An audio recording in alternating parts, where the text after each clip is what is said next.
So how did you land in prison then? So when did you meet Mr. Bhutto, Prime Minister Bhutto?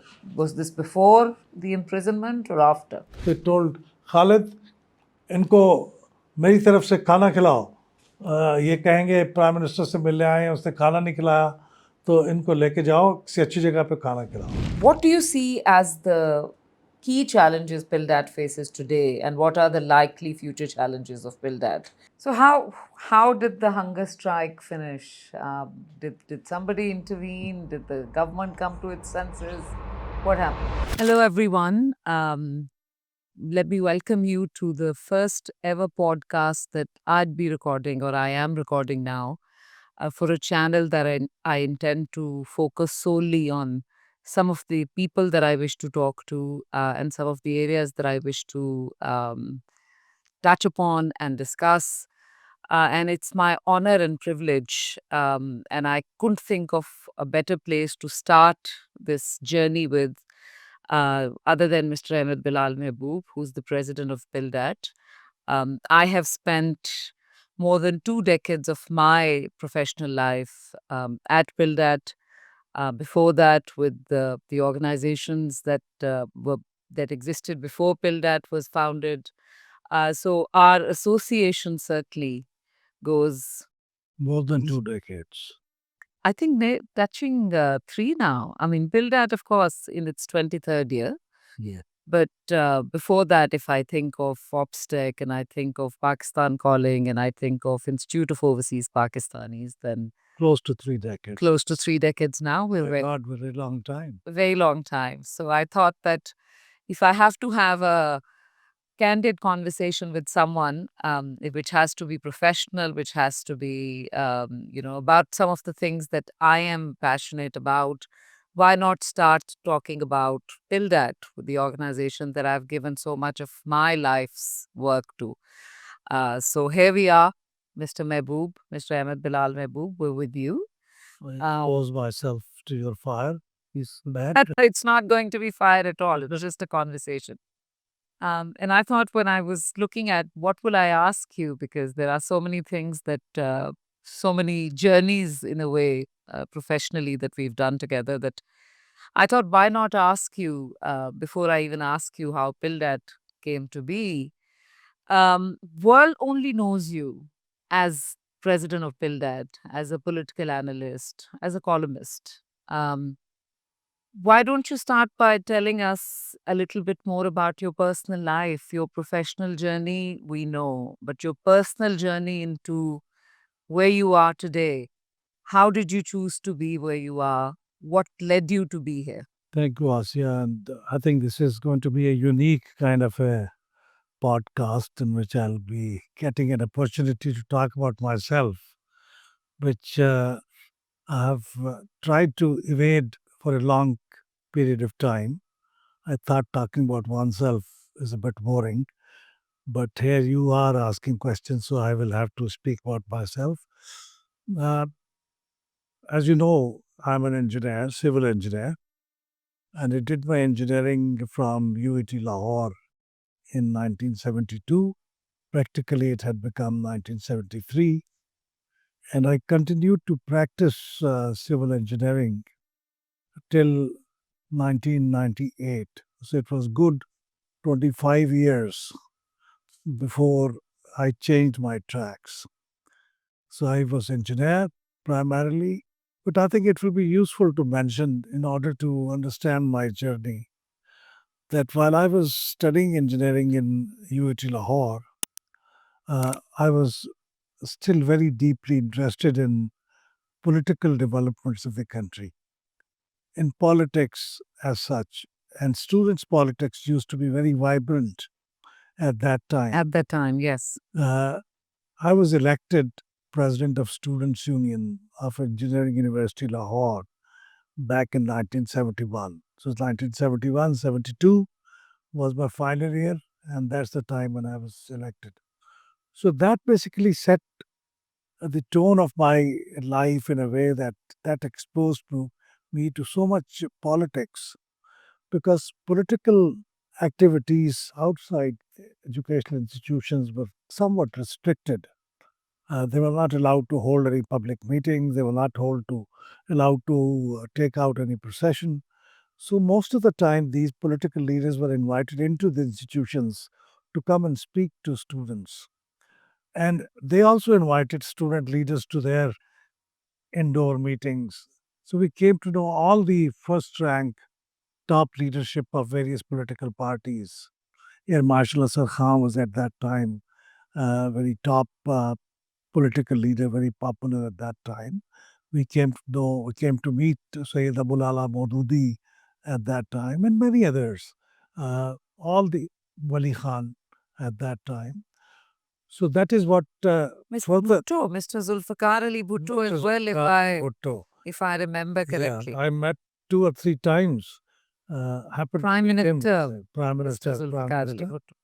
So that, so all these exposures set the tone of what I will be doing later in my life. Although with an interlude of good 25 years of engineering, but as soon as I got opportunity, I came back to doing political work. Although may not be doing practical politics, but maybe as a student of politics or as a researcher of politics, as an analyst of political happenings. Yes. So this is how my journey is from students' politics to engineering and then to an academic side of politics, which I'm doing till this day. Right. Bilal sir, before we move on to PILDAT, um, if we talk a little bit more about that political passion that you had, or your time as a president of the Students' Union. I understand you were jailed also. Yeah. Can you tell us about that? What happened? How, and are you wearing it with as much pride as political leaders today do? Being jailed is something which, hones their political careers. To be honest, yes, I consider it something to be very proud of.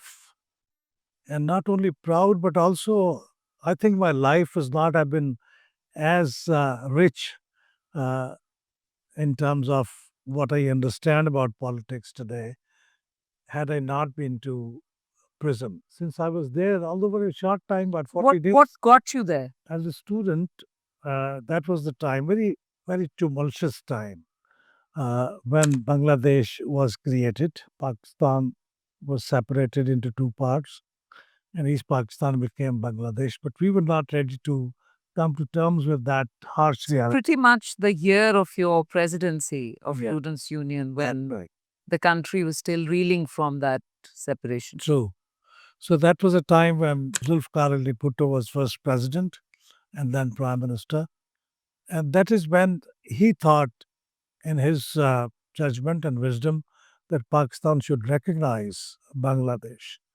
But as I said earlier, we were not, I mean, as student, quite a few students, including myself, we were not coming to terms with that harsh reality. And we thought, no, it was an injustice done to Pakistan and we should not accept it. Yes, it is there, but it doesn't mean that we should accept it. So, is this just like-minded students from a political orientation of like-minded people, like a particular political party or political organization, or generally this was the feeling? Like at the time, politics was deeply divided under Mr. Bhutto's time into sort of a right wing and left wing, or People's Party, anti People's Party forces. So, were you and just a group of people who belong to a certain ideology or a certain political interest or whatever you would like to call it? Only they didn't want the recognition, or nobody wanted the recognition from the students' community, for instance? I think you're right. The country was divided at that time, like it is very much now. And that is the case what have been in most of the political life of this country. At that time, Zulfikar Ali Bhutto, who wanted the recognition of Bangladesh and people who supported him in the elections, he was the most popular political leader of then West Pakistan, and especially in Punjab, because Punjab was the province which voted. Which elected him, yes. Yes, exactly, for him. And on the other side were rest of the political parties. And they were the political parties like Jamaat Islami, like PML. At that time, it was called National Awami Party. And there are many other smaller political parties, Jamiat Ulama, Pakistan, and others. Tehreek Istiqlal at that time. So So they were Mr. Bhutto versus others. opposed to Bhutto Sahab. So those most of the parties who were against Bhutto Sahab, they were not in favor of recognition of Bangladesh. But most, I think, intense, fierce opposition came from Jamaat Islami. And I must also mention that although Zulfikar Ali Bhutto was the most popular political leader of that time, through the elections, most popular students' organization was Islami Jamiyat-e-Talaba, which had elected leadership in most of the institutions, colleges, universities. So I also belonged to Jamiyat at that time, and that is the stand we had taken. So it was mostly a so-called right wing, which was in favor of non-recognition of Bangladesh, but all the supporters of Zulfikar Ali Bhutto, they were in favor. I remember in Rawalpindi when Zulfikar Ali Bhutto was addressing a public meeting, a big one, and there he asked the question that should I recognize Bangladesh? And the people got up and they said in a very loud voice, no. And Bhutto Sahib was very frustrated and he said, okay, Jahannam mein jao. This kind of thing, a few other things he said. But yes, I think the opposition to recognition of Bangladesh was far more uh, spread. Than those in favor Yeah, at the time. yeah. So how did you land in prison then? I mean, so this is, of course, you were agitating against that alongside other students' leaders at the time. Yeah, we the students representatives in Punjab, we decided to hold a convention of elected representatives of Punjab and create an organization which later on came to be known as Punjab Students Council. Okay.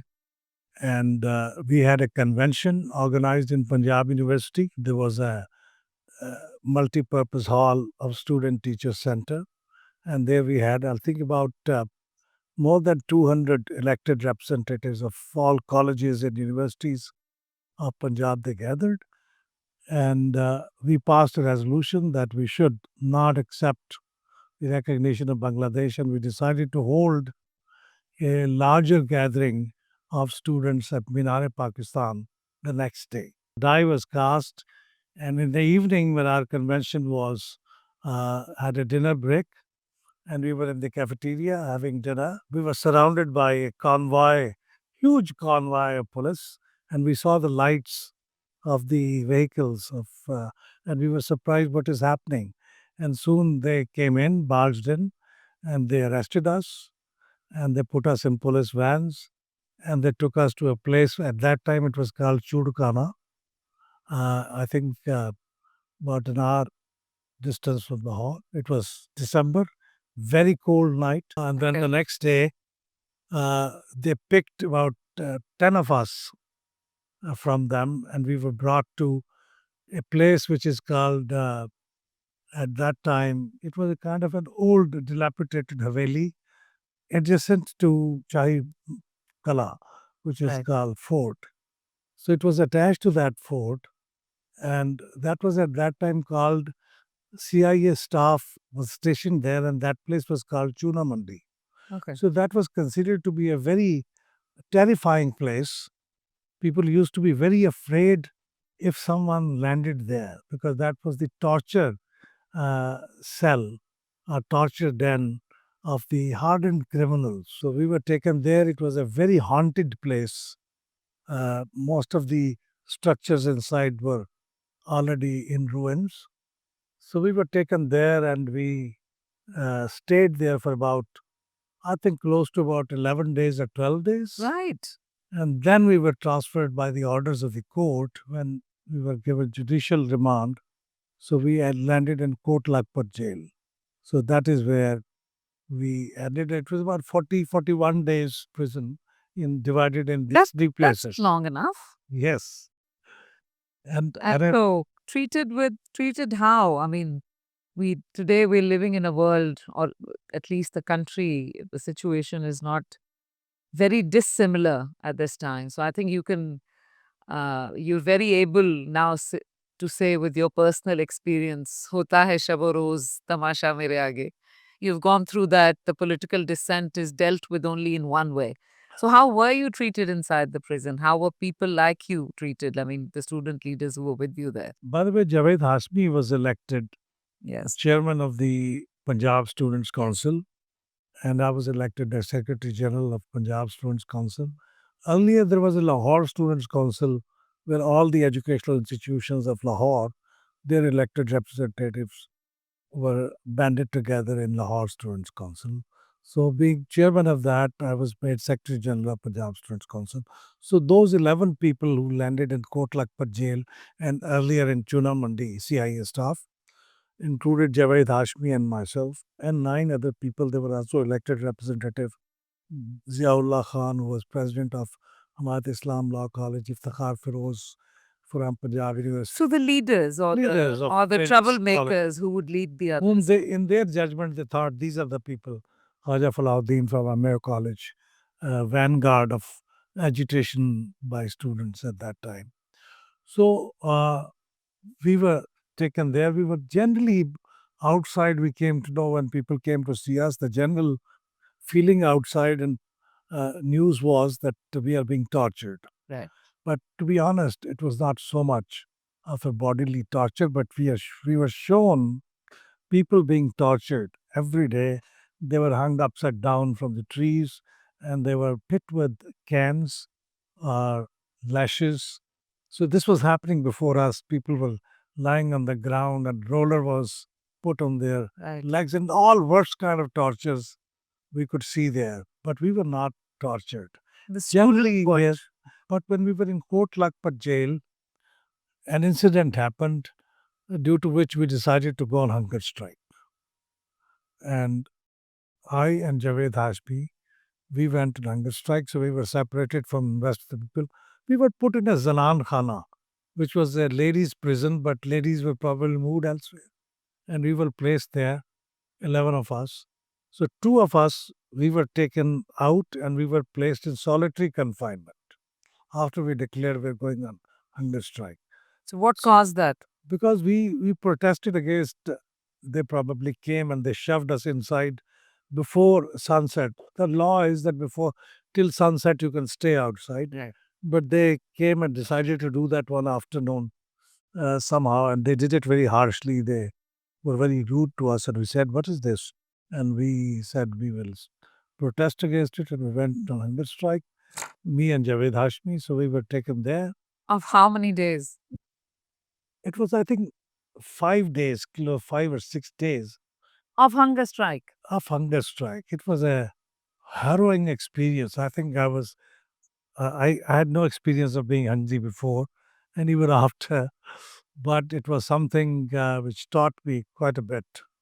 So these days, when people say we were in solitary confinement and we were in a death row, so now I can fully You understand. can identify We were in that. death row. Yeah.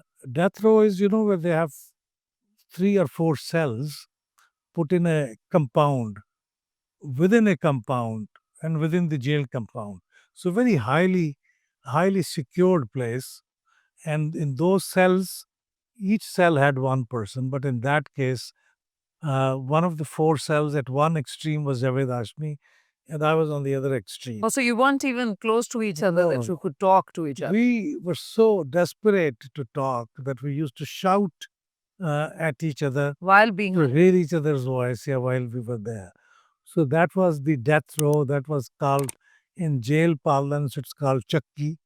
So we were in chakki and there used to be shouts all night, that it was the system of jail that somebody will shout, chakki number so, sab theek hi hoye, and then from the tower, somebody will shout back, then the next chakki's number, and this shouts will go on.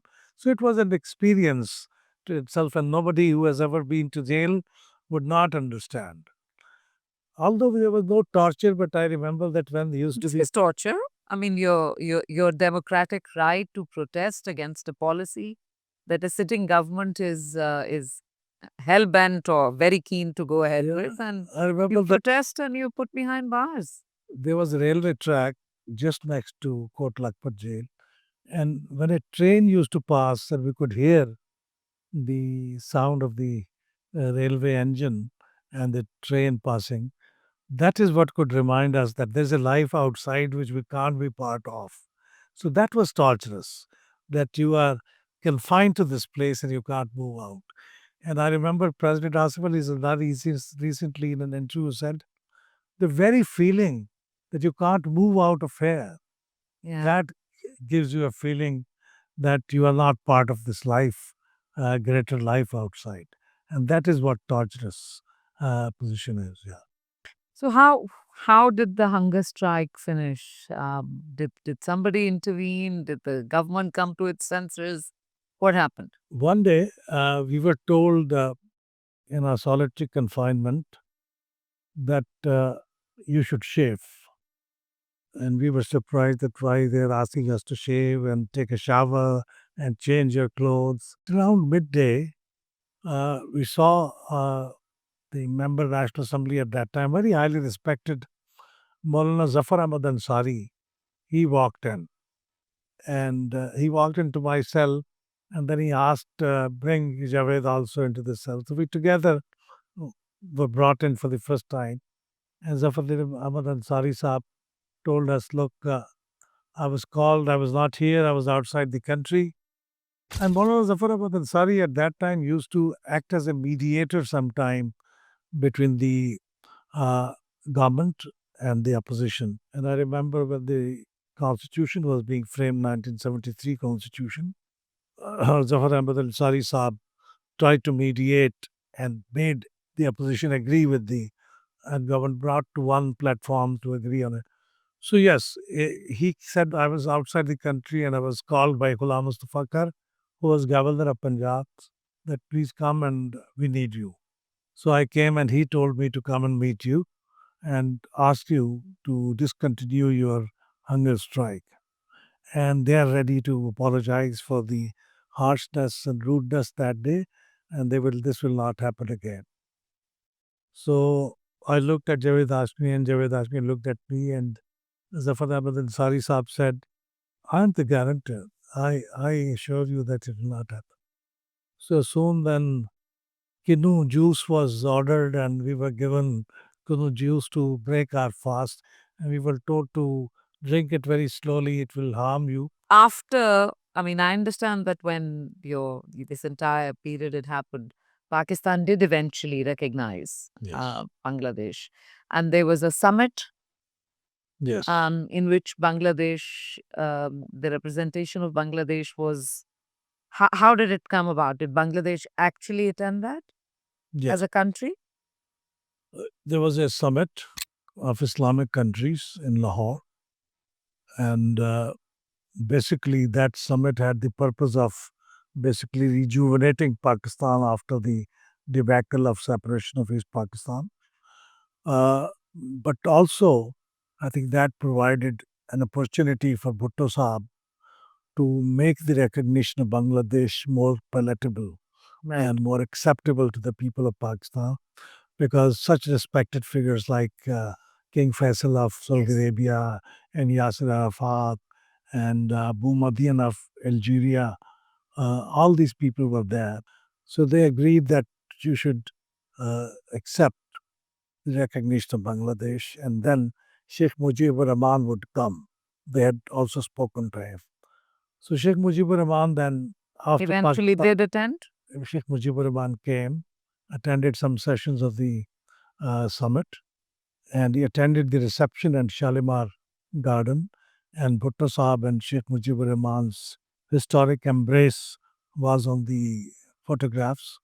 So that was a very historic occasion, and probably that was a very wise move because at In that time hindsight, it yes. became generally acceptable. Although Javed Hashmi still went to the venue of the summit and he tried to break the cordon of police at that time, but he was arrested. but he raised slogans against the recognition of Bangladesh. But the fact is that people in general did not rise up against the recognition of Bangladesh. So, when did you meet Mr. Bhutto, Prime Minister Bhutto? Was this before the imprisonment or after? Okay, that's now I'm sequence I'm confusing, but I remember the first time we met was when Bhutto Saab was traveling to Shimla after the fall of East Pakistan to talk to India about the release of Pakistani prisoners of war and to basically pull back the forces from the position where they were after the end of that war. So Bhutto Saab, before he left for Shimla, he started a process of consultation in Murray, the presidency in Murray. Bhutto Saab at that time was president. One day I was in engineering university and Vice Chancellor Saab's message came that please come and see me immediately. So I went to see him and he said, a van is ready to take you to Murray. President Saab has invited you and you must go. And I said, why we must go? What's the reason? And he said he wants to consult you. But he said, I don't know the details. So we consulted with some other student leaders and then we went to Murray. And there we came to see first time face to face Zulfikar Ali Bhutto, president, a very mythical figure and I think a hero to some in his own right. So we met him and I, Javed Hashmi, Tasneem Alam Manzar, Hafiz Khan, Zafar Jamal Baloch, I guess. We were about five or six of us. So he got up from his seat, he shook hand with each one of us, he smiled, and I remember there was an ashtray and a cigar was still burning there. So he had been probably incessantly smoking cigar, and I could see his lips also appeared to be of that of a smoker. So these are quick things I noticed. He was wearing a safari suit, I guess, a full sleeved safari suit. But he looked as a person who had been working very hard throughout last night and the days before. And that was a fact. And we met him and we had a very frank and open chat with him. What did he ask you? What did he call you to consult on? And he said, it's very important that before I go there, I should be representing the whole of Pakistan, not Yes. just my party and not just as a prime minister. We should be demonstrating the unity Of the of the country. And therefore, I'm meeting people. And if you people will agree and issue a statement to support my trip to Shimla, that will strengthen my position. And we said, yes, we support you and we will stand by you because you are Prime Minister of Pakistan. We are not Prime Minister of a particular party. So in this case, we may have our difference of opinions on other on things, other yeah. things, but here we support you.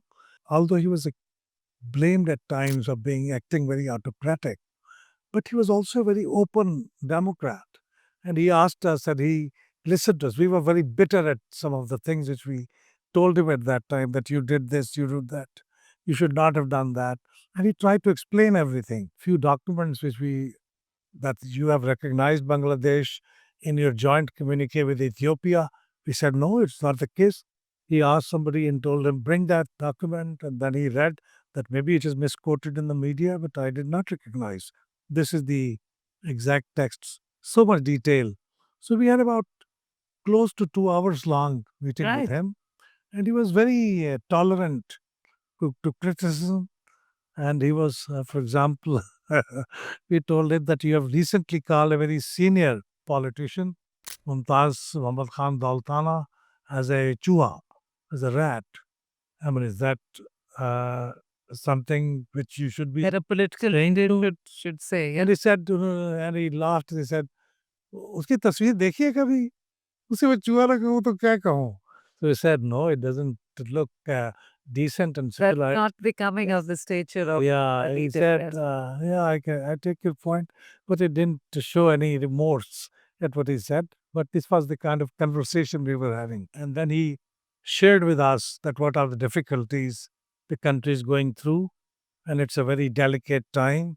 and we should try, despite the differences of opinion, we should not disturb the peace in the country so that Pakistan should come out of this very delicate phase. So this was the our first meeting, and I recall that he was very civil and very polite and very, at times, very light hearted. So we enjoyed meeting him, and I personally felt very good that he has invited us and he has tried to consult us as he has consulted. This is like a democratic party. And he said, you were elected Considering all of you or most of you were not did not really belong to his school of thought or his political school of thought or his political party. I mean, he had organized the thing as in a way that those student leaders, whether they were elected or not, who belonged to his school of thought, they were invited separately. I remember Raja Right. Anwar at that time, a well-known student leader. He was after we finished meeting him, Raja Anwar and his group went to meet him. So he had different groups. So he made sure that he doesn't have uh, piece of the discussion. I think that's what political leaders Yeah, it was very fascinating. really like. If he did consult a group of people. And towards the end, Asia, I must tell you that Mr. Khalid Hassan, who used to be a very well-known journalist, and he was press secretary Yes. of Zulfikar Ali Bhutto Sahib at that time. So he called Khalid ko bulao, and Khalid Saab was already sitting there, probably didn't notice. He was taking notes. So he told Khalid, इनको मेरी तरफ से खाना खिलाओ ये कहेंगे prime minister से मिलने आए हैं उससे खाना नहीं खिलाया तो इनको लेके जाओ किसी अच्छी जगह पे खाना खिलाओ. So I remember in Murray at that time, Sam's was one of the very good restaurants. So Khalid Hassan Saab took all of us to Sam's restaurant. He sat with us. We had gup shop, and he treated us to lunch. So this was the memory I have our first meeting with Bhutto Saab. Let me take it a little forward into, from your political career, your student political career to your professional career. So you finished your degree, you left your political activism behind, the student political activism behind, and you went off to another country to work. You became an overseas Pakistani. How did you leave the glamour of it, the engagement of politics, all of it, and you just practically not even just left the political foray, but you completely left politics altogether and just went to another country to work? Yeah, I remember a verse which says, "Tujhse bhi dil fareb hai, rab Rab roz roz kaat karke. ke." So this was basically the reason. But before I come to that, I must mention, since you have provoked me, Yes. that we had a second meeting with Bhutto Saab. Right. After we came out of jail, when we were released, in fact, release was ordered by the court. We came out, and Bhutto Saab came to Lahore a few days later, and he asked us to meet him in Governor's house. So Javed Hashmi, myself, and few others, we went to meet him in Governor's house, and he said, almost said that he was sorry that we had to undergo that. I hope there are no hard feelings. Now, please, let's make peace. And you are elected representatives of students. I'm elected representative of the country, and we should recognize each other, and we should be very cordial about. If you have any problems, we should be talking about it openly. And he said, I can at least voice my grievance as Prime Minister, as Zulfikar Ali Bhutto, that Punjab University has not given me so far an honorary degree of doctorate. Although there's so many universities around the world which have given me this degree. So I remember Javed Hashmi, who represented Punjab Punjab University. University, yes. Sir, yes, we will give you a degree of honorary degree of doctorate from Punjab University. We'll make sure you get one. We will also give that degree to Governor Saab, Ghulam Mustafa Kar, who was sitting there. And Bhutto Saab laughed, had a hearty laugh, and he said, इसको क्या दोगे degree ये तो matric fail है इसको क्या degree दो Ghulam Mustafa Khar Saab very sheepishly smiled, but that is how he used to sometimes crack jokes at the expense of Our other father. Yeah, this is so I wanted to mention that. No, no, that's a very good addition. Yeah. I think that it's almost unheard of in today's time, in which a political leader, or I mean, sitting prime minister, or chief minister for that matter. I think if I recall, in the past few years, given how polarized our country has become, that leaders are actually coming forward and meeting representatives of the rival group, the rival ideology. So I think that's quite an interesting facet of Mr. Bhutto. I mean, he's recognized in his own right for being a great leader, being a great prime minister. But these are very important things that you've just revealed.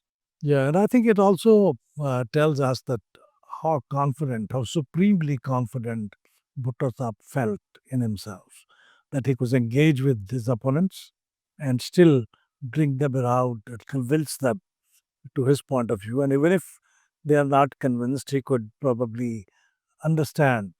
So this takes a lot of confidence and self esteem and courage to do that. And Bhutto Sahib, I think, had all of that. So that's why I remember he invited Maulana Maududi, and at that time, Maulana Maududi was considered his arch rival because Jamaat Islami at that time was the major opposition party. Although it did not have so many seats in the assembly, but it was considered it had a huge street power. Yes. And Bhutto Saab invited, that's why Maulana Maududi to meet him. And he said, I can come to your house. And Maulana said, no, it will be very difficult because he lived in Ichra at that time and it was very narrow street. And he said it will inconvenience the neighbors Residents. because you will come with your all paraphernalia of security. So he said, I will come wherever you want me to come. So he was invited to governor's house. And meeting was arranged in a room which was on the first floor. This is something narrated to me by Ghulam Mustafa Kharsa. Okay. So he said, uh, when I told them that this is how the meeting will be, so I was told that Maulana had a problem of his knees. He could not climb stairs. So we had to then arrange for a room at the ground floor so that Maulana doesn't have to climb stairs. So he met Maulana and he tried to uh, create a rapprochement kind of a thing with his arch rival. And he said, please help me. I want to do this thing for the country and that thing for the country. But this is when he was embattled already, before his ouster. No, that was another meeting. This is in the beginning when actually he wanted him to side with him against the radical left. Okay. He said radical left has a lot of pressure on me to adopt the leftist bias because I'm a centrist. I would not like to go that extreme. So I need your help. That you should not create problems for me. In fact, it was at a very early This stage. is where this is where a meeting of minds must have happened, because Maududi Saab himself did not believe in Marxism and Yes. sort of the distribution of wealth, the universal sort of the entire concept. He does not believe in that. His writings have been so they did agree or they didn't agree. I don't know what did they agree, but I think The fact that he could reach out to his political opponent. I think some softening on the part of Jamaat Islami did take place, maybe for other reasons, but I think the very fact that he wanted to reach out, He could reach out. that was very important. And the others were ready to actually have a conversation because, Yeah. I mean, Maulana Maududi was a great. I had a meetings with Maulana Maududi, quite a few, and he was a great advocate of speaking to your opponents. dialogue. Yeah. When Bhutto Saab invited us after we were released, we were not very happy about that. That The treatment, we were yeah. arrested and we were put in jail. Now he's inviting us. So I tried to reach out to Maududi Saab and he tried to ask him his advice. I don't feel like going. Yes. And Maududi Saab said, no, you must go and you should never refuse engagement. You may have your point of view, you should put forth before him, but you should never uh, refuse to speak to your opponents, even if he's your opponent. The sort of sentiment that we don't quite see in politics today. That's right. I think on both sides. So, because the reason why I asked is because oftentimes when we discuss in our line of work the sort of polarization that we have in Pakistan, the only other parallel that's drawn to the polarization of today is that of the time under Mr. Bhutto. And you're saying that even during that, within that polarized atmosphere, which led to, the martial law against his government, and of course the most tragic things that happened afterwards.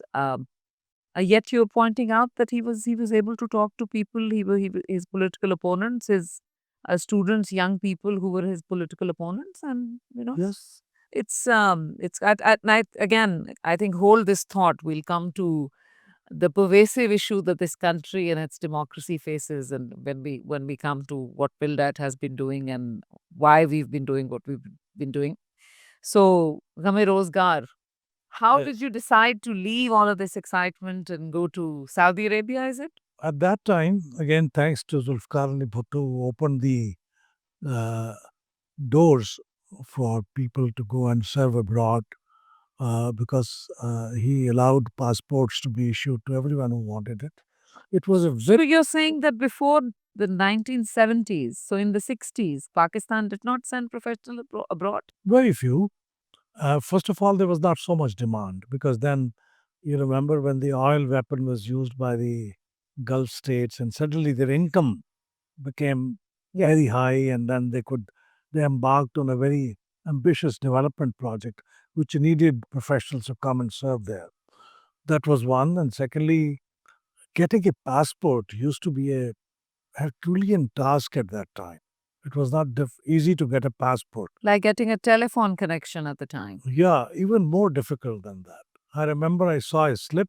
Somebody showed me that Zulfikar Ali Bhutto, who was not in power at that time, he wrote a slip to someone that these people may be issued passports. So it was not that difficult that it needed a recommendation from as high and mighty as Bhutto Sahab.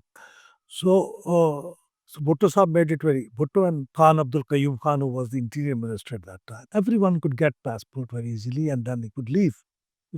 So I received an offer of a job in Saudi Arabia. Before that, an offer came from Iran, but then from Saudi Arabia, and I decided to go because I had Ghame Rozgar. Uh, As kind of- every young professional yeah. has to. So I went to Saudi Arabia, and then my thought was that I will go there and I will serve there probably 2, 3 years and maximum 5 years, then go for my higher studies to United States after I save sufficient money, and then come back to Pakistan. But plans are one thing and the reality was the other. How long did you stay in Saudi Arabia? For good 22 years. Oh, wow. 23 years to be exact. Yeah, 23 years. And now we are completing 23 years in PILDAT. Of PILDAT, So yes. this is a strange coincidence that I had 23 years In Saudi Arabia and 23 years in PILDAT, yeah. uh, hopefully still continuing, but it's a strange Absolutely. coincidence. Yes. So I spent good 23 years because it's kind of, habit forming. You're working and then professionally it was a very Yep. rewarding experience. The best professionals of the world were assembled there. We were working with best construction firms like Bechtel and Parsons of United States. So it was a very huge learning experience professionally. So I did miss the politics of Yes. Pakistan, but on the But other there hand, wasn't much left by the time you would have left because yes, then the martial law of General Ziaul Haq started right. and political parties, political activity was under wraps and all Exactly. that. Yeah. Yes. So you know what being an overseas Pakistani is then. Of course, you've done it for over 2 decades.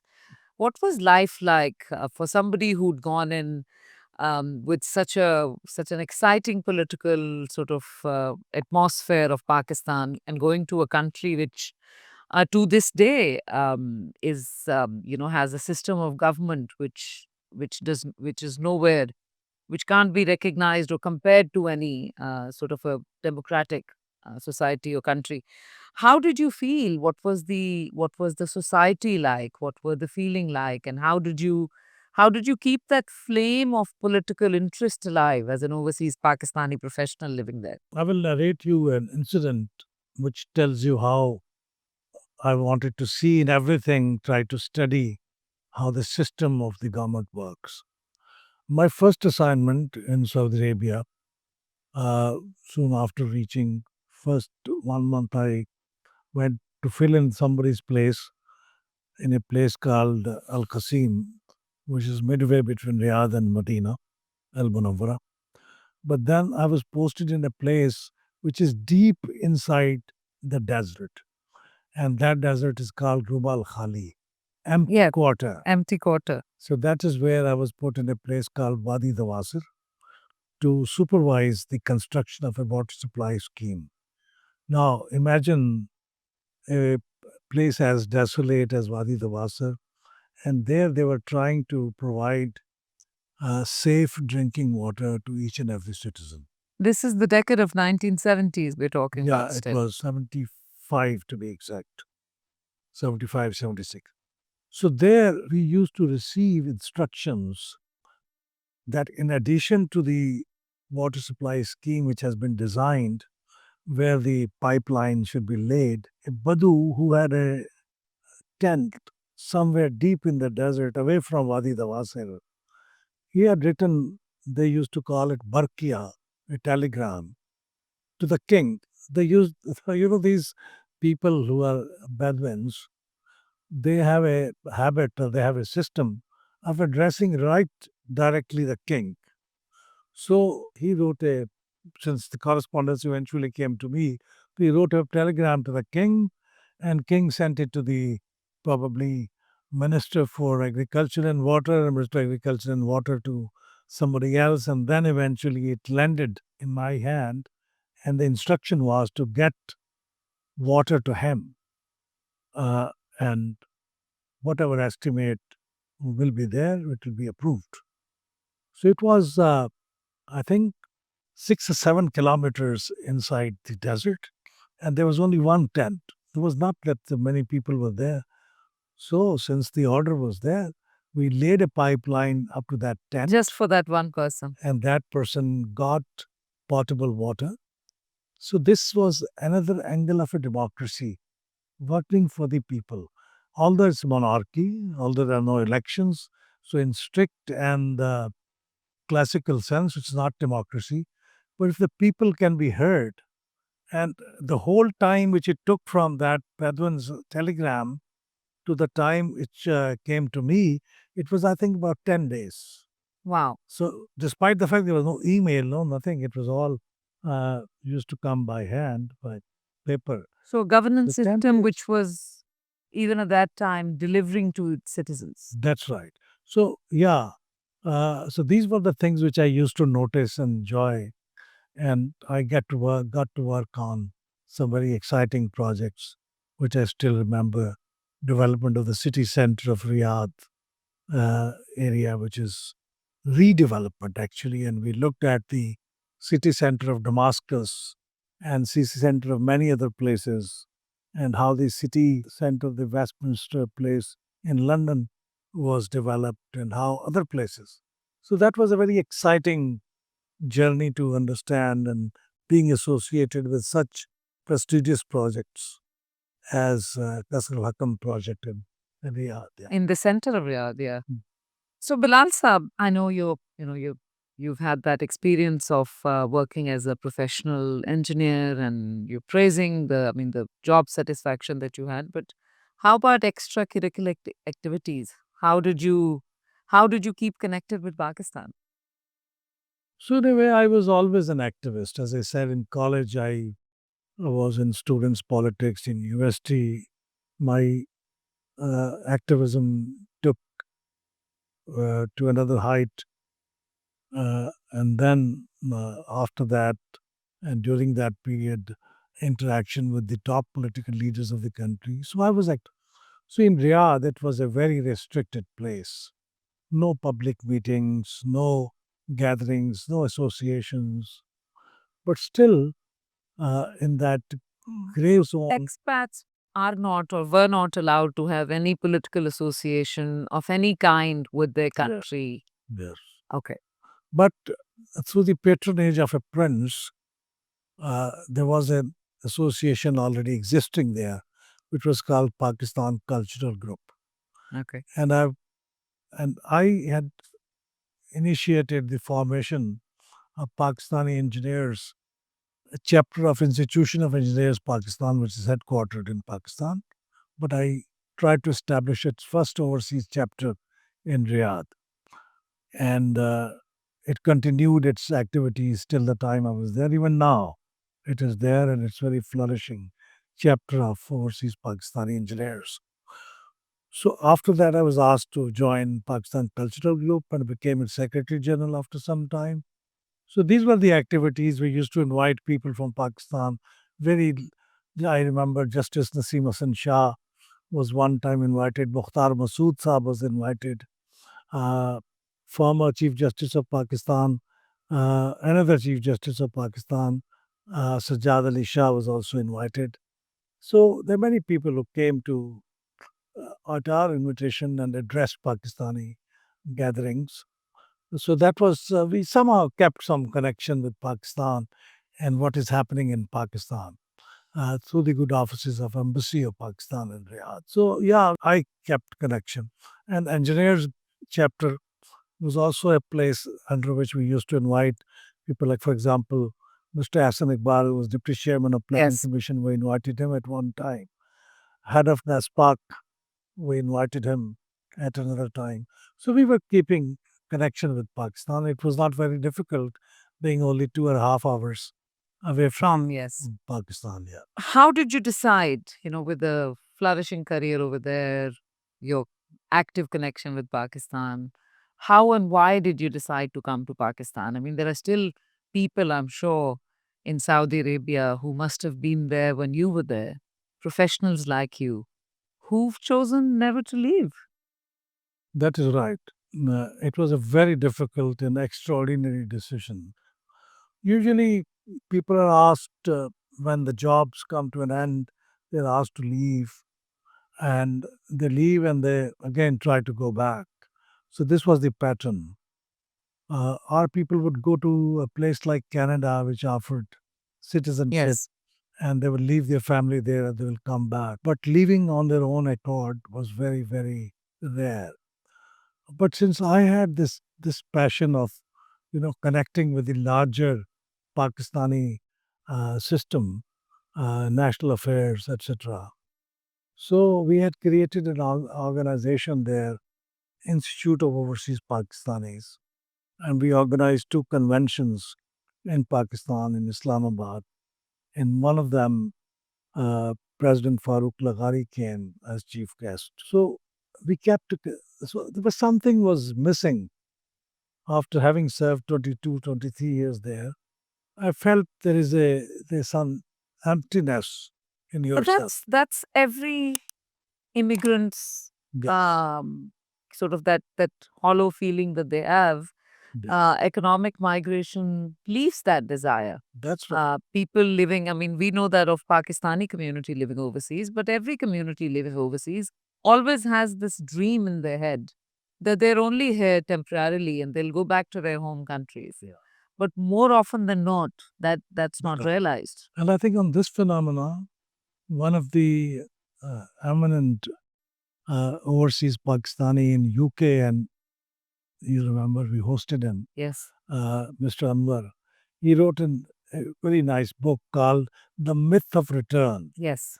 That every overseas I'm Pakistan, glad you said that. Yeah. yeah, he says that we would return, but then they never return. It remains a myth. I think this is a myth of return for every migrant, yeah, from whichever country That's right. they traveled from. Yeah. But somehow I'm so glad that I overcame that, what you call, uh, the attraction of being at one place and enjoying the easy life which we had become accustomed to, I and my family. So I thought I should go back to Pakistan. It was a calling, some kind of a calling. So that's why we named We made the publication Pakistan Pakistan Calling. Calling. Yes. Yeah, so that was something, and it became easy because we created an institution, Institute of Overseas Pakistanis. We tried to recruit two or three people in Pakistan to do the work which we wanted to do in Pakistan, and we failed because those people could not understand the kind of mission we had in mind. So So this is the organization for which you raised money yes, from with the help of overseas Pakistanis to yes, do work which would uplift people's sort of life in general, education, health, etc. Uh, kind of things that overseas Pakistanis still wish to donate yes. for, and have projects that are working. Mm. So IOP came in existence. The people here could not perform. So you, before you decided to move, you Yes. had a job waiting for you over there. Yeah, I was chief engineer. So forces aligned. It Yes. wasn't just that you could break the myth of return, but the forces aligned and you could actually be in Yeah, Pakistan. yeah. I was chief engineer in a largest consulting firm, engineering consulting firm of Saudi Arabia. Uh, so I was somewhat well settled, I must say. So at that time, when we created the institution and people could not perform, so my colleagues who were members of the board of IOP, they said either one of us should go and carry that flag, or we should close it down because it's not working out. And that was a time when I had to think, and I consulted my wife, and I offered that if, because nobody else was ready to go. So I said, I'll go. And they said, okay. And then I resigned, and I was told many people decide to resign, but nobody actually practically leaves. But if you want to go, he will give you an exit re-entry visa so that you can come back if this doesn't work out. So that I'll rather prefer an exit visa so that I don't have that option of coming back. So I came to You burnt Pakistan, your boats. done by boat. And I came back, and I came back to Pakistan, and I Which started year was new it? thing. Sorry, Which year was it?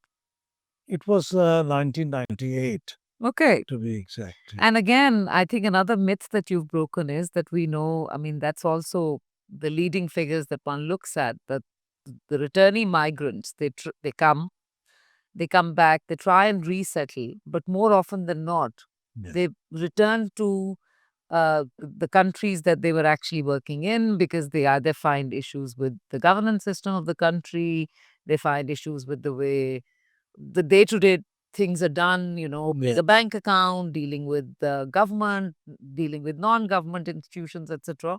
So you also broke that myth. You've not yes. wanted to return since 1998. Yes, I did not think it would be very difficult to settle back in Pakistan. But I tell you, it was very difficult, extremely You difficult. had to reorient yourself Yes, with the way things were governed here. reorient. In Pakistan, people of our background who are somewhat educated, they actually operate on networks because our governance systems are not so straight.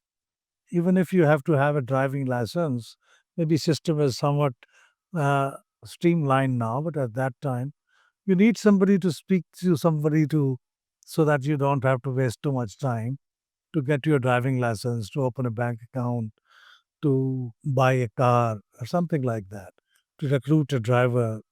All these things needed a network to fall back on. So although I thought I come back to Pakistan once a year at least or something twice and I have a network, but without realizing that network had broken. And when I came back here, I had to connect back to those people. And it took me at least 5 years before my network was reinstated. And I could say that I can now settle here. I'm now able to operate here. So it's not easy. So people who come here and then go back, that is because they are not able to have or create that network which can support them. They are well off, they may have money, but constructing a house, hiring a house, dealing with the local administration, dealing with police. God forbid if you happen to be in that state. That's not easy until you know the system here.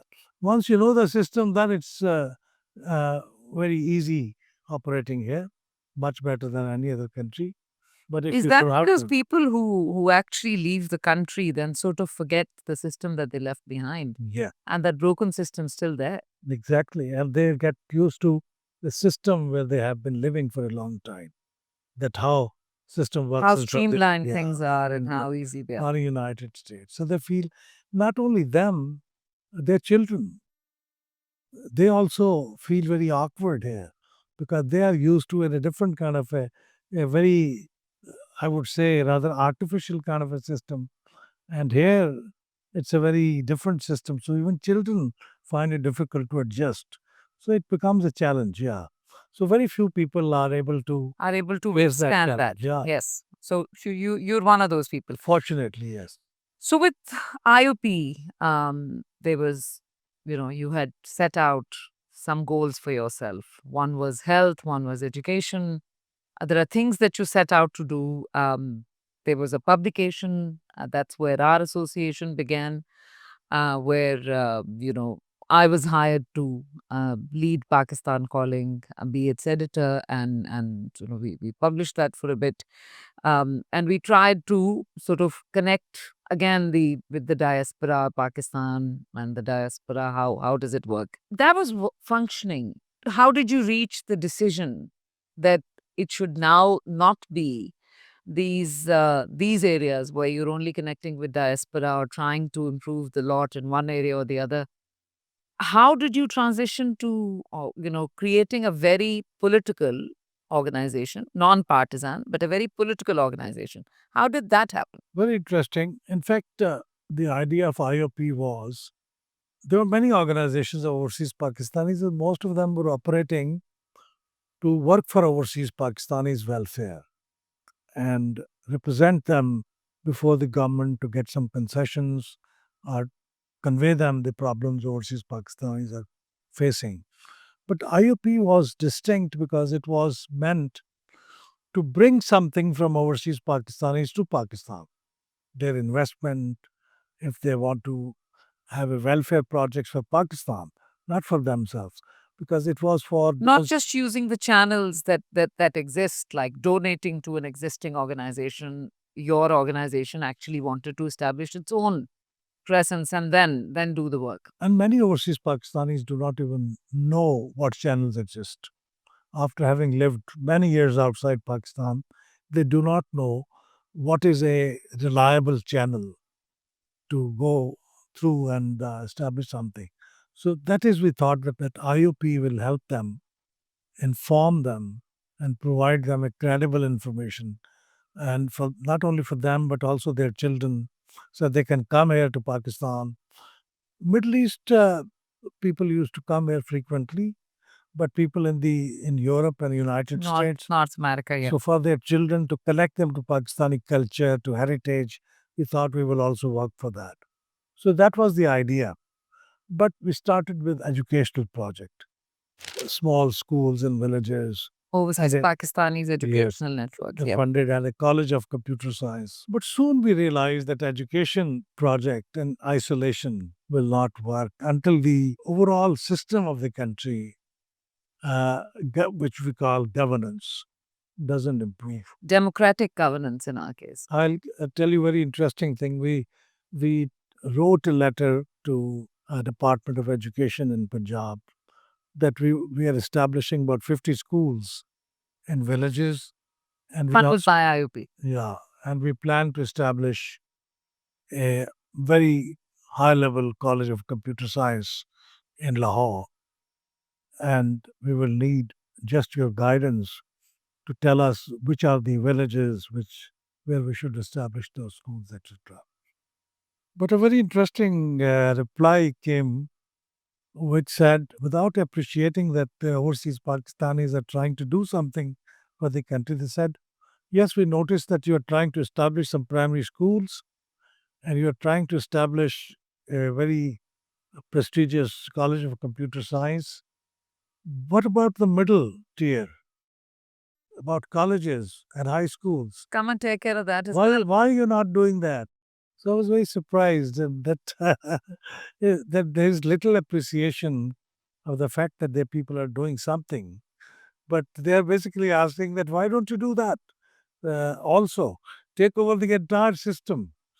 So we felt, and with some Were there instances also, which I recall, that even when Open was trying to create schools in areas where there were no government schools, that local officials expected to be bribed just to give a permission to be able to open schools? yes, we didn't realize that we needed a permission, but we were told that you cannot just walk in and open a school.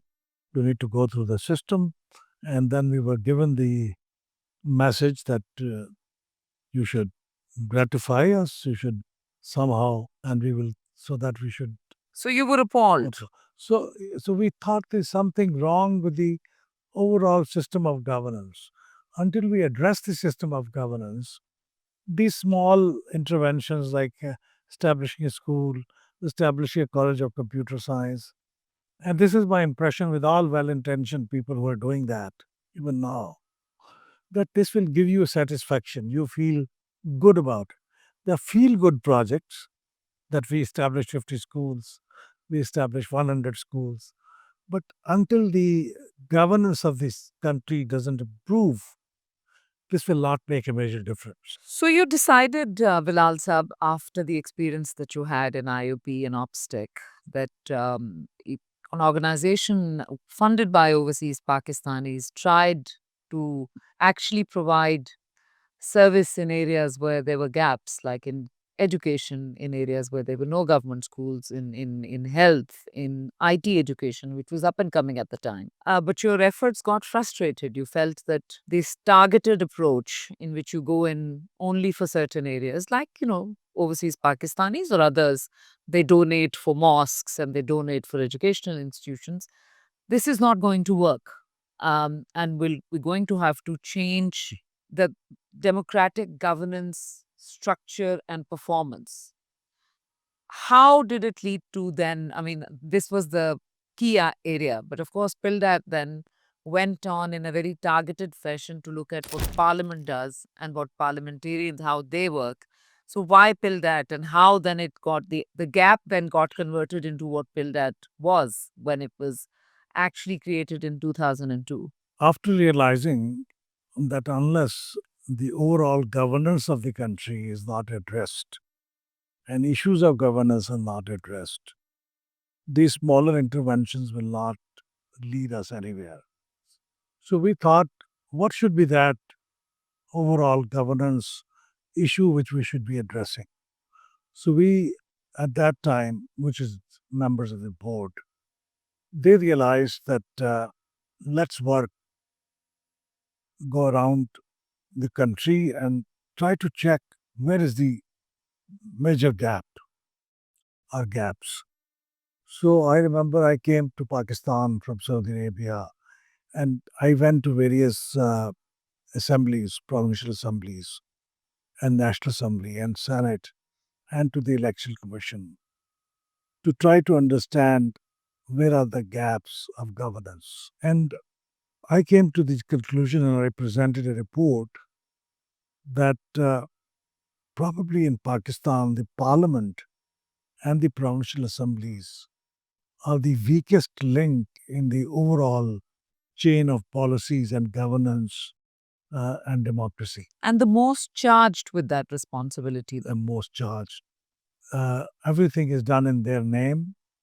They have to pass the budget, of which they know nothing of. They pass various laws, which they are unable to understand. They're not given time to fully comprehend, and then they have to pass that. No research is provided to them, although in name there are research institutions available Within these assemblies. at that time, Yes. but practically they were not there. Even people who were recruited in the name of that research support, some was a masters of zoology or somebody was a biology, they just an effort to give jobs to people whom we want to give job. They were recruited. And Parliament, of course, is under the constitution dealing with everything that's in the federal domain, Yeah. and provincial assemblies are dealing with all possible laws that Yes. are in the provincial domain. So their sort of scope of work is huge, Yes. of what they have to deal with. Everything being. Any law could come in today, from water and sanitation to, for instance, in the case of National Assembly and the Senate, about Financial foreign issue. policy or financial issues, etc. That's right. So that is how this journey took us to Parliament. But it was not just Parliament, it was governance.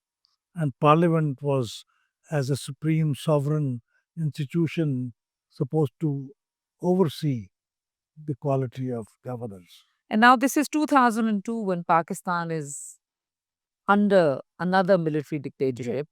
A democratic government was sent home in 1999. Elections were held, or elections were going to be held at the time, and new assemblies were going to come, but under General Musharraf's overarching sort of rule, that Yes. so a military rule. So you decided, or you looked at where the needs were in that area, or the gaps were in the area of democratic governance, or how best to strengthen the role that parliaments and provincial assemblies, or legislators for that matter, have. That's right. Since elections were promised that they would take place in 2002, and we knew that assemblies are going to come into being, and what we have realized the gaps in the working of parliament. So we had time to work on those things which we wanted to deliver. So we started debates and discussion, meeting experts, starting a process of consultation, and that is how we designed to roll out something. We were ready to do that as soon as the assembly election took place in 2002. So we'll answer with now we're in the 23rd year of PILDAT's existence. And in 23 years, PILDAT has worked in many areas. Of course, the overarching theme has been to, strengthen democracy and democratic institutions in Pakistan. But within that, working with parliament, working with legislators, working with provincial assemblies, working with political parties and other institutions of governance, and electoral reforms. But 10, 12 major areas when we try and sort of encapsulate the work that PILDAT has done in the past 23 years. It's sometimes hard to actually kind of bring it together and summarize it. I think what I'd like to ask is, if there are a few areas that you'd like to highlight before I ask you, what are the key achievements today of the work that PILDAT has done in terms of improving Pakistan's democratic governance after the 23 years of very hard work that PILDAT has done? And what are you really proud of? I don't recall that before PILDAT came into being, the question of orientation and quote unquote training of parliamentarians was being discussed so much. And it was realized that there was a gap. We always used to tell them that, look, there are three branches of the state, which is executive, which has its own training institutions. They have Civil Services Academy, they have a National School of Public Policy, which was named Yep. later on. There are judicial training academies for judges. So the judiciary is being taken care of.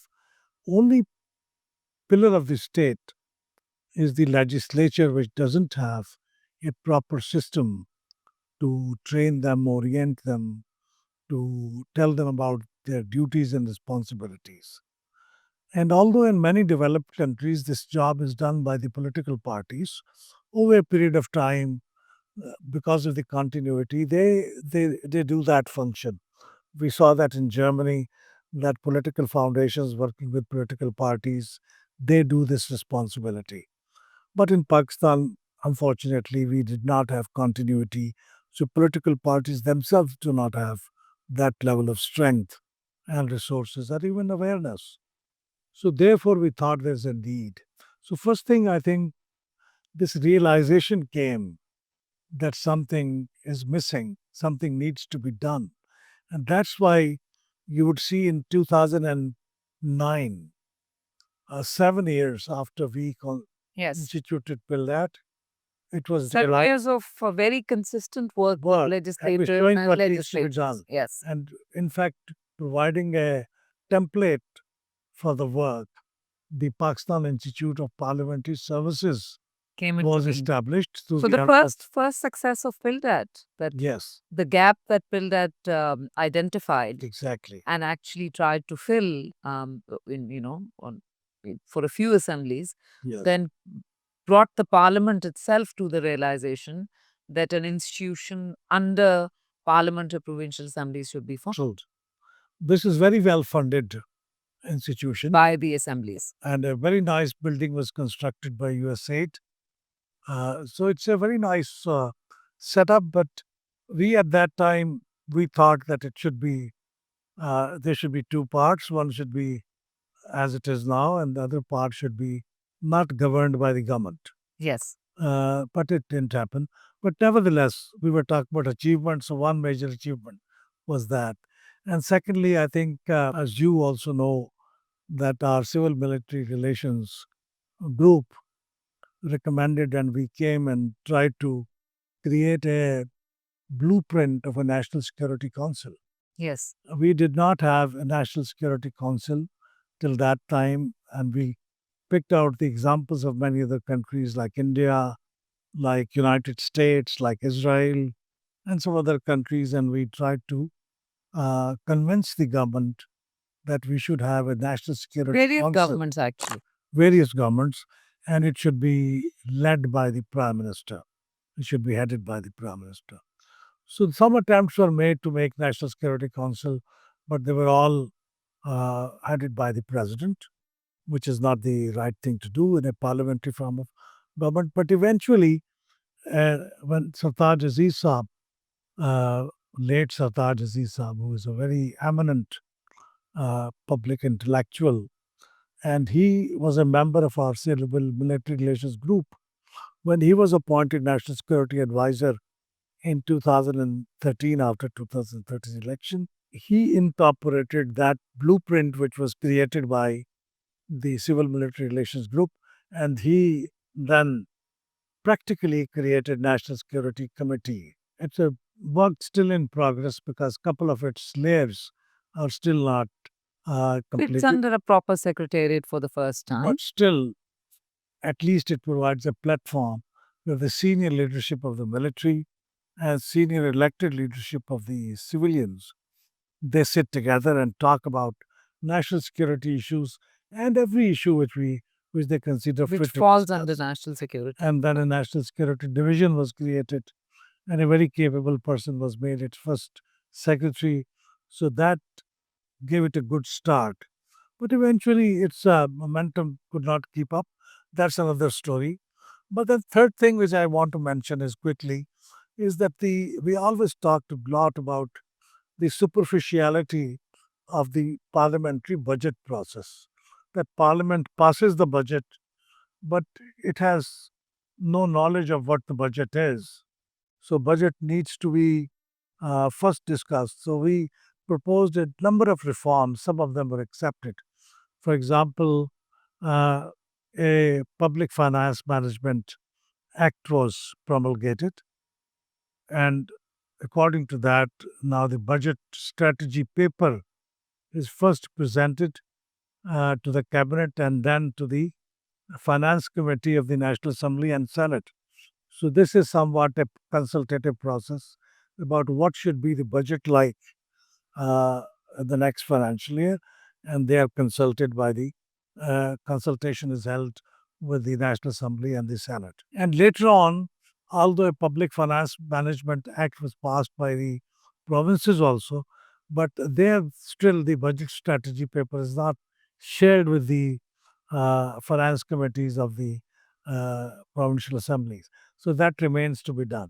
So this was another thing which happened. Then we also uh, and this is something as a direct result of our advocacy, Yes. that parliamentary committees in the National Assembly they were given the chance to look at the public sector development program for their concerned departments or ministries and divisions and give their recommendations Before the actual budget before the actually budget is done. presented Yes. and finalized. So public representatives' input is actually now formally taken, thanks to PILDAT's advocacy over the years.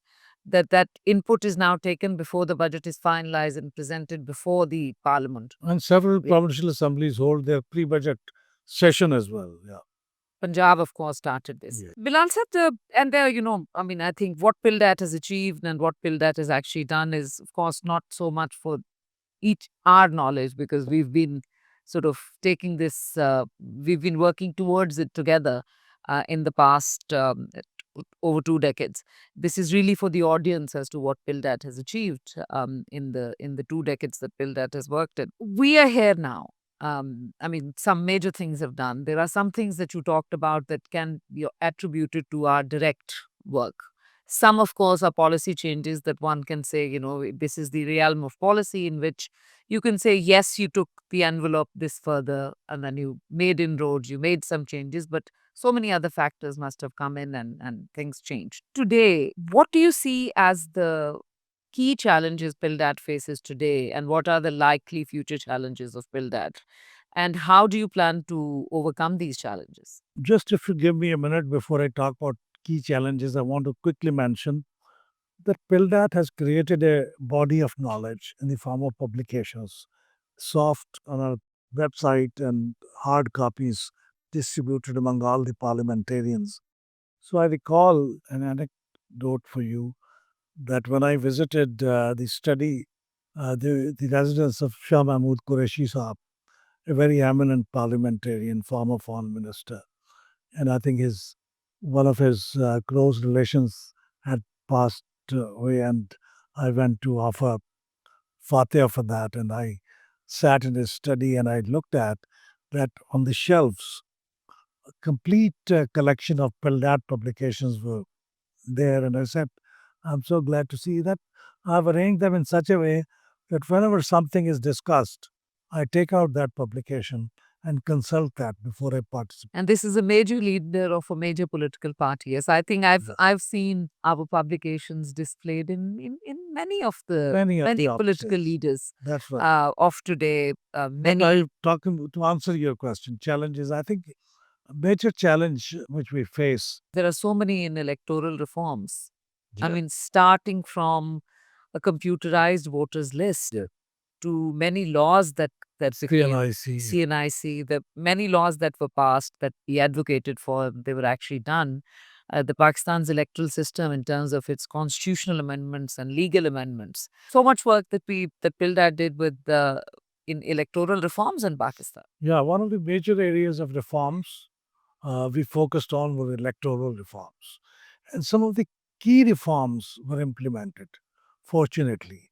Uh, for example, we always mention that we have a computerized national identification card, and that should become a precondition for somebody to register as a voter and to cast the vote to guard against the wrong. Earlier, the major issue used to be that people are not registered to vote, and there are issues or there are And then the repetitions. voters list used to be full of multiple entries of a single voter. We once counted that 27 times a voter was listed Registered, yeah. in the voters list. So we advocated for the computerized voters list tied to the computerized national identification card. So And that now it's become automatic. Whoever is now enrolled Right. into the CNIC system is automatically on the Yeah. voters list. And then we advocated for the election commissioner to be appointed through the bipartisan process in consultation with the leader of the opposition and leader of the House. And that happened. This is something which India is still struggling about. And Yes. we are very lucky that we could have that.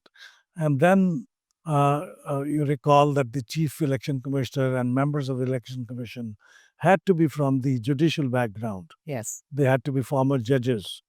are the serving judges. And we advocated that it's basically an administrative job. And they can be judges, but also it should be opened up for former civil servants, former academicians, former civil society people. And it was also introduced. So, yeah, I think electoral reforms have been implemented to an extent that I think the major part is still done. Only the implementation remains, that these reforms should be implemented So in the good faith. constitutional and legal provision that has been made, through the work of, organizations like PILDAT, but its actual implementation on pre-election and election day and post-election, where there's a problem. I mean, which frankly one can say about most laws in place, that in terms of laws and constitutional provisions, Pakistan is a very well-functioning democracy. But it's when that implementation actually takes place that you there are questions then on the fairness of election, and I think this is a challenge that we keep facing as a country. That's right. This is the major challenge. Laws are good. I remember we had a conference in which we had the former Chief Election Commissioner of India, Mr. T.N. Seshan, speak via video link from Chennai. He could not travel, so he spoke over video link.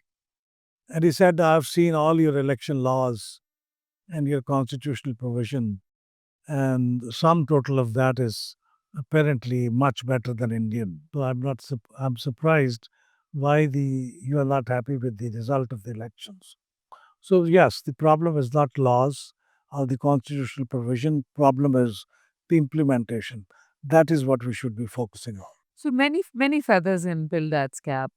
In I think so. the key themes that we have worked out for ourselves, and political parties and under governance. We did, I think, the first and the only comparative analysis of governance in each province and in the federal level. That's still something which is not done.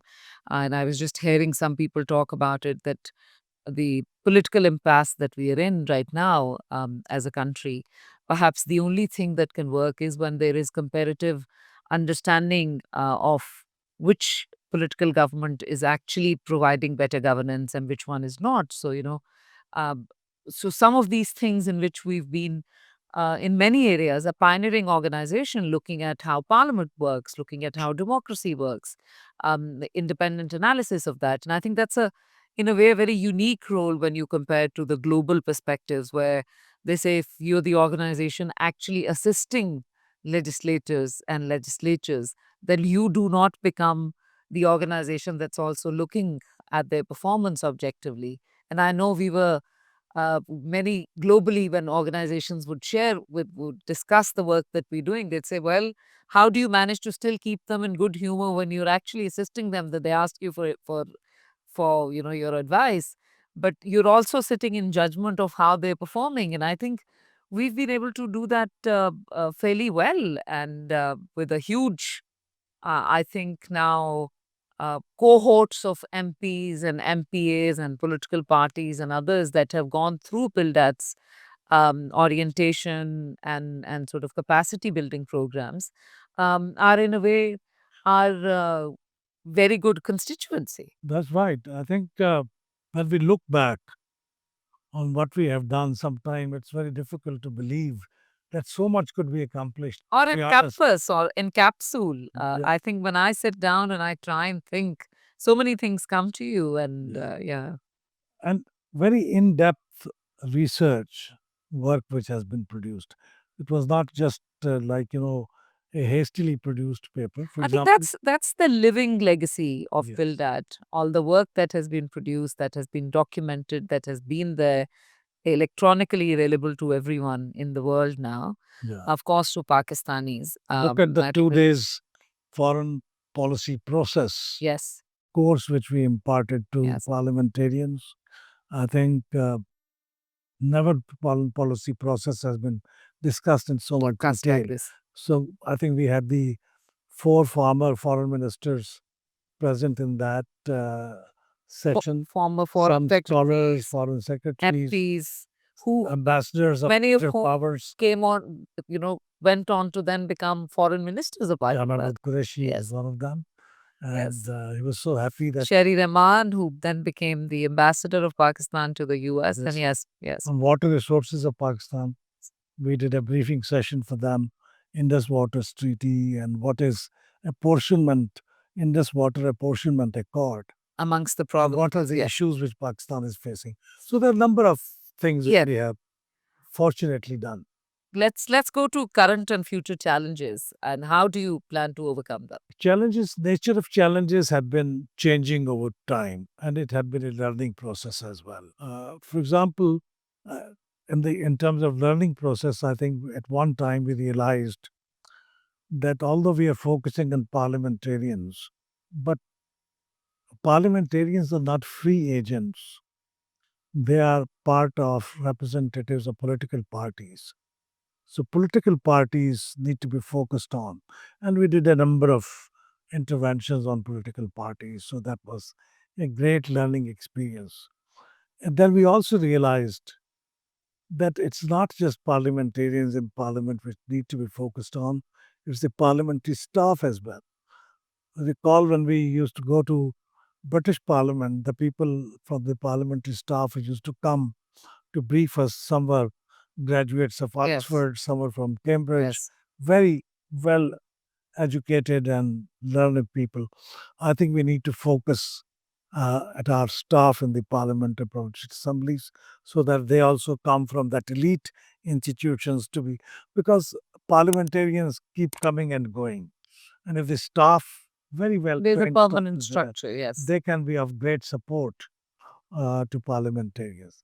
But if I look at it today, the major challenge is funding of an organization like PILDAT, because we have been depending on foreign funding for quite a long time. Foreign funding is number one, drying up. And secondly, also the fact that Foreign funding is the only option available for an organization like yes, PILDAT because for in areas of democracy and governance, that was the only money forthcoming. I think we should also cross an obstacle, a Rubicon, and government should also do that. Government should find it possible to fund an organization like us, which is doing this kind of work. We never tried and we never accepted in the past.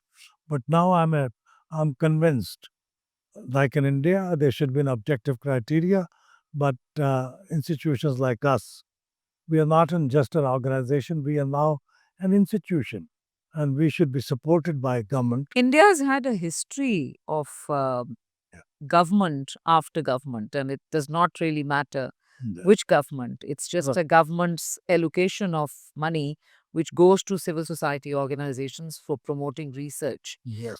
It's a culture or it's a tradition that Pakistan, it has not been set in Pakistan as of yet.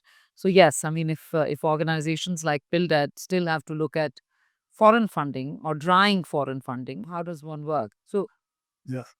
governments, you think now should develop this system, both provincial and national government in Pakistan.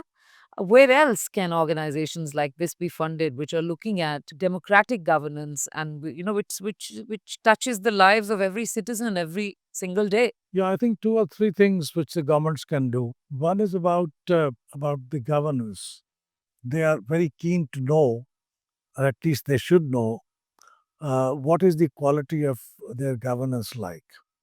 So if they uh, ask a third party like ours to look at the quality of governance, since we have done that for the last many years, we have developed an indigenous framework for doing that. So I think if that can be, we should be commissioned to do that. A report provided to them would probably do a lot for them to understand, to probably see where the gaps are, see where the improvements are needed. So they should do that. Assemblies, I think they should use our experience to train their staff and their members. And I'm very glad that the Honorable Speaker of Punjab Assembly, Malik Muhammad Ahmad Khan, he asked us to come. Somebody Do that that. we worked with since 2002. Oh, yes. He was part of that study visit which we took to United States. In 2004. 4, yeah. So he was part of that, yeah. So he understands, and he understands the entire parliamentary procedures. So he asked us quite a few times to do that, and we would be very happy to do that from members of the Punjab Assembly in a very systematic, under a curriculum, continuous system of doing that. So that is, I think, so in terms of support, that is the challenge. And I think there should be a greater recognition because we are working for a niche population, like legislators, like staff maximum. So I think there should be a greater recognition by the government that how focused work this organization has done and what more needs to be done. I know the PIPS is there and it's also doing a good Yeah. job, but I think the need for doing work is so much that an organization like us can contribute, still contribute quite a lot. Well, also before we conclude, and as I said earlier, there are so many things that we can actually talk about in terms of the work that PILDAT has done. I think a larger question that comes to mind, you touched upon that when you discussed one of the key achievements of PILDAT about the work that we've been able to do in terms of interinstitutional relations in Pakistan or civil military relations in Pakistan. And once again, it seems like we're perpetually in that condition in Pakistan. Once again, we're in an atmosphere in which the sort of overarching power of sort of decision making. It has traditionally been with the military. It continues to be where it is. Governments come and governments go, and there's sort of a more joint system of working, which the constitution allows. But then there are still concerns about how the more we try and improve quality of democracy in Pakistan, the more we get stuck by these perennial issues that are compounded. If constitution is the sort of the framework under which we look at it, how good and well functioning democracy we should be, on many areas we sort of still fall short. Does that concern an organization like PILDAT, which has solely worked in this area, that when more and more efforts in improving democracy have not really borne the sort of fruit that we'd like the country to see, should or why should organizations like PILDAT continue to work in improving democratic governance in Pakistan? I think democracy is a journey. It's a destination too, but it's a journey. Uh, at no point can a country say that now democracy has perfected and now we do not need to work. Even those democracies which are many years older than ours, uh, they continue to question their own quality of democracy, and there are institutions within them which study continuously the quality of democracy and continue to point out the gaps, the problems, and needs for improvement. So I think we, of course, need that process to continue. Uh, but the point specifically you mentioned, I think that's a very uh, unique kind of a issue in Pakistan. Many countries face that, but they came out of it. But now we are one of the few countries where this uh, interinstitutional relationship needs to be addressed. And I think we are very lucky that in Pakistan we have an institution called National Security Committee, where the top military commanders are there and top civilian leadership is there, and uh, they can probably sit together and discuss some of the issues which our country is facing. But my own PILDAT's only recommendation, which they have not been able to so far implement, is that they should not use this institution of National Security Committee only when there is a crisis. It should not be an institution of fighting fires. It should be an institution which should be meeting regularly to address the strategic issues facing Pakistan, the security sector. and that includes the civil military relations. So I think our civilian leadership also has certain weaknesses, some problem areas which they need to address. And for that, I think an institution like National Security Committee provides them an opportunity to listen from their counterparts on the military side that what do they feel lacking in the governance of civilians.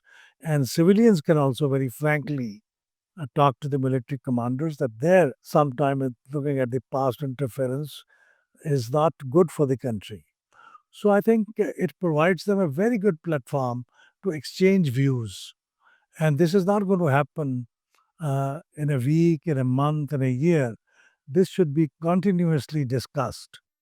That's the only way to have a peaceful reforms in the security sector. And that can be only done after they have mutually agreed on that. So I think our members of the National Security Committee should use this institution more strategically, and they should complete two other layers like they had to have a planning committee and they have to have a think tank advisory committee yes. supporting it to enhance the effectiveness of this institution. But it is one of the key issues of the country, and that can only be if somebody thinks that we can do it by force, that we can do it by street agitation. I don't think so. I think this issue will be solved only by talking to each other and by understanding and then coming to some terms. We have seen the examples of Turkey and we've seen the example of Indonesia. I think they were spurred by some of the incidents which took place, but it happened through negotiations, through discussions. So I think So only an institutionalized forum can resolve issues, and exactly or maybe another way to say it is that the crisis of democracy that Pakistan faces requires more democracy, not less democracy. right. Wonderful. Bilal Saab, this has been an honor and a privilege to be able to talk to you about some very interesting things. I thank you for your time. I thank the time of the But organization. Asia, before we close, I want to recognize Yes. uh, that in our journey of about 23 years, there have been some, we had been supported by some of the best minds within the country. There were parliamentarians, there were parliamentary Public scholars, intellectuals. there were public intellectuals, government officials, and the people who worked within PILDAT over the years and still working under sometimes very difficult circumstances to do that. But we also want to acknowledge the support we have received from various speakers of the assemblies and also uh, the institutions which provided financial support. I mean, although USAID is no more, but USAID was one of the institutions which we did not directly support us, but they supported democracy in Pakistan. Uh, we have also looked at the National Endowment for Democracy of the United States, uh, Foreign and Commonwealth and Development Office, yes. in the UK, Danida from the Denmark, World Bank to some extent. And there are many institutions and indirectly European Union. Yeah, development partners for many countries. I think Must acknowledge they that. made it possible for us to work in this crucial area that we could not have worked without. That's right. So I must acknowledge that before. Thank you. I think this shouldn't be an afterthought, but I didn't ask you that question. So thank you again for your time. This has been Very wonderful. welcome, Marcia. It's a pleasure talking to you. Somebody who knows PILDAT from insights to ask the right questions Yes. and provoke me into giving answers sometime very longish ones. But thank you very much. Thank you.